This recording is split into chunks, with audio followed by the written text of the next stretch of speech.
Our next roaster is here representing her husband, something she's getting pretty tired of doing already. Her last appearance was on the new show CBS 13 Minutes.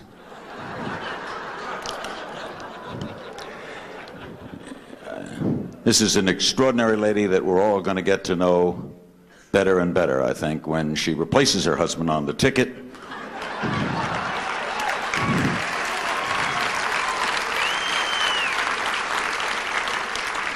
Gets Ron Brown out and Gloria Steinem in as chairman of the party, and we roll on to a new America. This is an extraordinary lady. All kidding aside, we have all come to know and appreciate her a great deal. Representing her husband from the great state of Arkansas, Hillary Clinton, right here.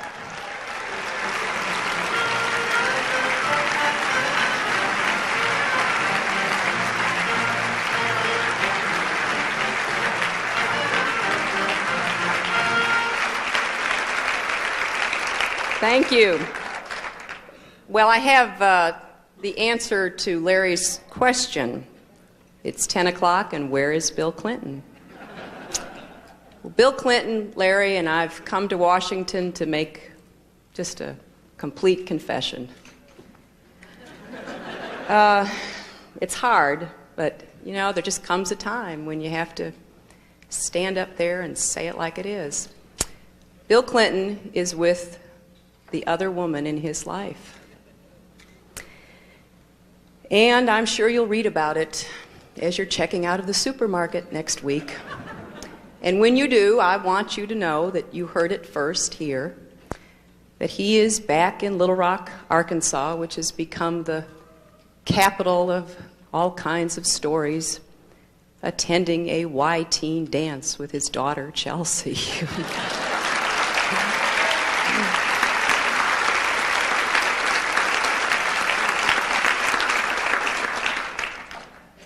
You know, after the week I've had, I don't want to roast anybody.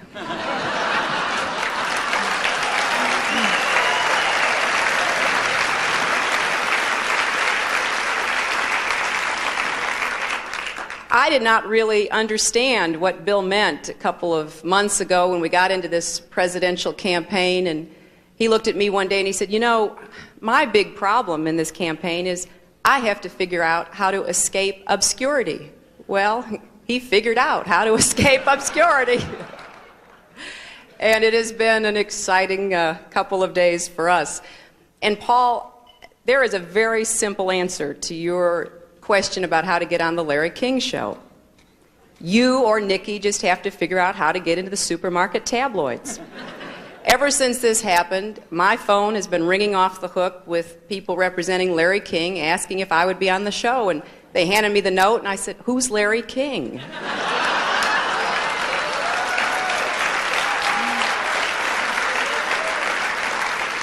Now that I know, the answer is still no, Larry. I am sorry that two of the other candidates couldn't be here. I'm sorry that my husband couldn't be here.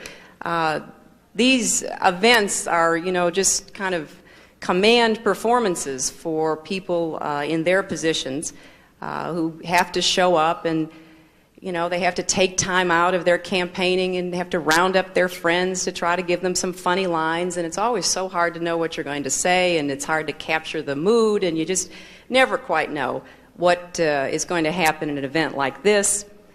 The one thing, though, that I am really grateful for is the breakthrough that Paul Tsongas has achieved in obliterating the distinction between the genders in political life in America. Now, you may not have seen this unless you watch C-SPAN or you've been in New Hampshire or Massachusetts, but Paul is running a courageous ad with him in that Speedo swimsuit that somebody referred to earlier.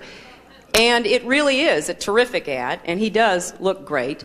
And I think it sets a new standard for what we can expect of political candidates. Because remember, it is women who have walked up and down the aisle, and the closest we've ever got to be the President of the United States in the Miss America contest, year after year, and everybody watches it and says, oh, we're really interested in her talent. And you know that everybody moves up closer to the TV set when the swimsuit competition goes on. And so what Paul has done for us is to make it very clear that we're going to judge people exactly the same.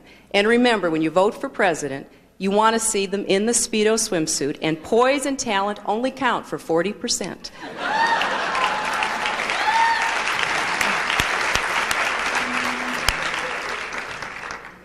I also have heard, and I've heard so many rumors this week, I can't even keep track of them. Some of them are just extraordinary, and I bet you've heard a lot of them too, and I bet some of you have started some of them. But that's okay with me. I don't mind. The one that I liked the best, though, had to do with my old friend, Jerry Brown.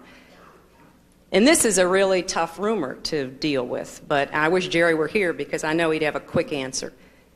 There is a rumor that Jerry did have a date in the 1980s. There are investigative reporters looking everywhere, and they may come and ask you if you have any leads. We're also pleased to see Tom Harkin here. You know, Tom and Bill have a lot in common. They both have wives who support them in these efforts that they are engaged in, both emotionally and financially, I might add. But you know, I have always believed in this country, and no sacrifice is too great. So I know Ruth feels the same way, and you guys just go on out there and do what you're doing and make us proud.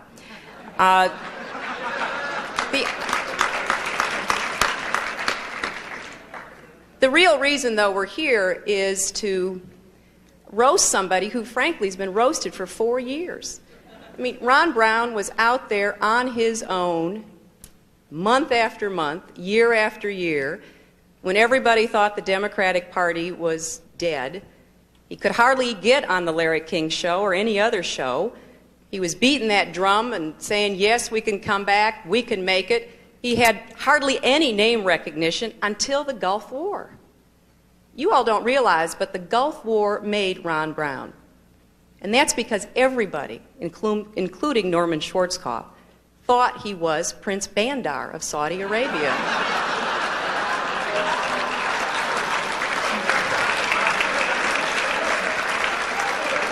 I mean, look at Ron, and then the next time you see Prince Bandar, look at the prince.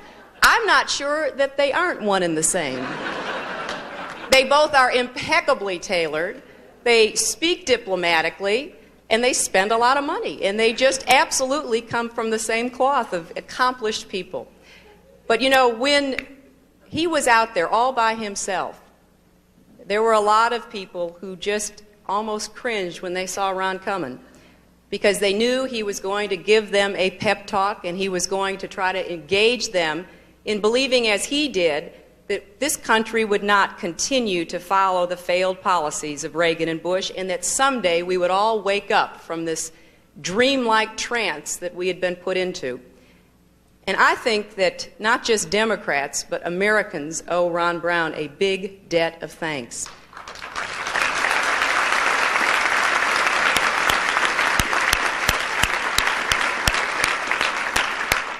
I don't think even Ron could have predicted that President Bush would so clearly exemplify what he had been saying for months and years, that the Republicans just don't get it.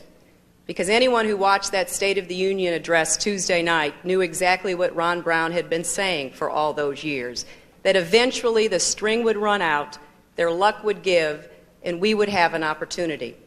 But the other side of Ron's message, and really why I think that he's been a leader for all times and one of the greatest, if not the greatest chairman in tough times the Democrats have ever had, is that he never gave up hope. And this presidential campaign, if it is about anything, is about hope. And as I've traveled around the country, and I've been so many places now, and just came back from 3 days in South Dakota and Colorado, people want to believe again. They want to believe in their country, they want to believe they can take it back, and they want to believe we can do something with it if they vote for us.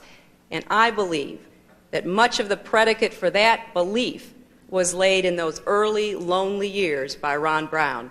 And on behalf, I think, not just of my husband, Ron, but all of the Democrats running, and all of the Democrats for whom you have given hope, we want to thank you very much for staying with us and showing us the way.